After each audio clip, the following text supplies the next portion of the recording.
চৈত্র সংক্রান্তিতে গরমে হাঁসফাঁস বাংলায়। চলতি সপ্তাহে চরম গরম আর সঙ্গে বাড়বে অস্বস্তিও। কতটা বাড়বে চরম গরম অস্বস্তি, কি বলছে আবহাওয়া অফিস?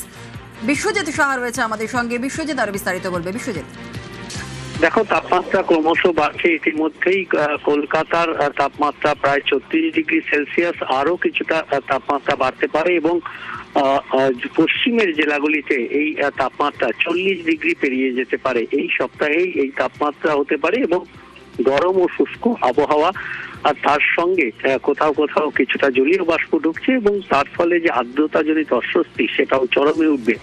বিশেষ করে পশ্চিমের দিকের জেলা বাঁকুড়া, পুরুলিয়া, ঝাড়গ্রাম, পশ্চিম মেদিনীপুর এই জেলাগুলি এবং সঙ্গে পশ্চিম বর্ধমান ও বীরভূম এই জেলাগুলিতে গরম এবং অস্বস্তির সতর্কবার্তা জারি করেছে আলিপুর আবহাওয়া দপ্তর। তবে এছাড়াও কলকাতা সহ অন্যান্য জায়গাতেও রোদের তেজ থাকবে এবং গরম ও শুষ্ক আবহাওয়া থাকায় অস্বস্তি চরমে উঠবে।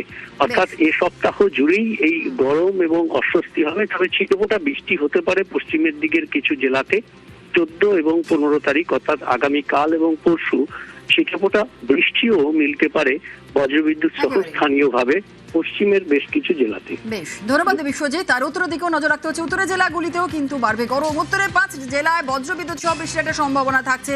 কেমন পাহাড়ের আবহাওয়া রয়েছে আজ সকাল থেকে? পার্থ রয়েছে, আর বিস্তারিত বলবে পার্থ। তখন সকাল থেকে আকাশ পরিষ্কার রয়েছে মোটের উপর গোটা পাহাড়ি এলাকায়। দার্জিলিং, কালিম্পং, কার্শিয়াং, মিরিক সর্বত্র কিন্তু আকাশ পরিষ্কার রয়েছে। তবে বিক্ষিপ্ত ভাবে বৃষ্টির পূর্বাভাস থাকছে পাহাড়ি এলাকায়। পাশাপাশি সমতল জেলাগুলোর দিকে যদি তাকাই, সেখানেও কিন্তু দিনভর শুষ্ক আবহাওয়া থাকবে। গরম খানিকটা বাড়বে বেলা বাড়ার সঙ্গে সঙ্গে এবং আকাশ সকাল থেকে পরিষ্কার রয়েছে। সমতলের বেশ কিছু জেলাতেও কিন্তু আলিপুরদুয়ার, কোচবিহার, জলপাইগুড়ি এবং ডুয়ার্সের একাংশ, সেখানেও কিন্তু বিক্ষিপ্ত ভাবে বিকেলের পর বৃষ্টি হতে পারে এবং পাহাড়ি এলাকাতেও দুপুরের পর থেকে হালকা থেকে মাঝারি বৃষ্টিপাত হওয়ার সম্ভাবনা রয়েছে।